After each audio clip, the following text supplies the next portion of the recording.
पहले जैसे अब ना भलाई चलता। ए राजा 4 दिन सबर करी। पहले जैसे अब ना भलाई चलता। तनी हट के सूती देहिया के दवाई चलता। जवन जही सैया वही के दवाई चलता। तनिको न सैया ढीला हाई चलता। मान जाए ना। तनी हट के सूती देहिया के दवाई चलता। जवन जही सैया वही के दवाई चलता।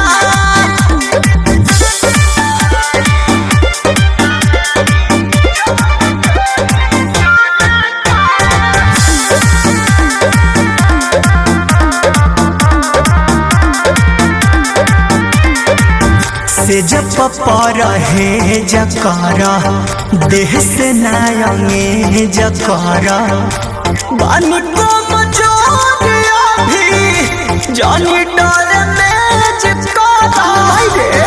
कहाँ जाए रे। से जब पर है जकर देह से नायंगे जकर बानी को मजोरिया भी जानी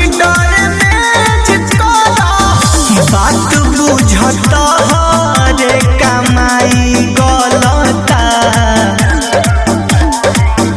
तनी हट के सूती देहिया के दवाई चलता। जवन जही सैया वही के दवाई चलता। कपसूल खातन ये राजा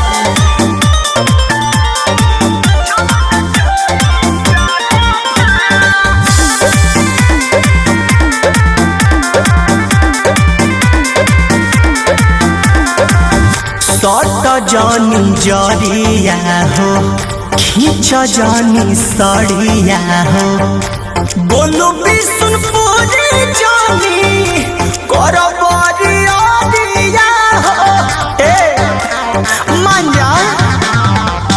सट जानी जरिया हो खींच जानी सड़िया हो। बोलू बिशुनपुरी जानी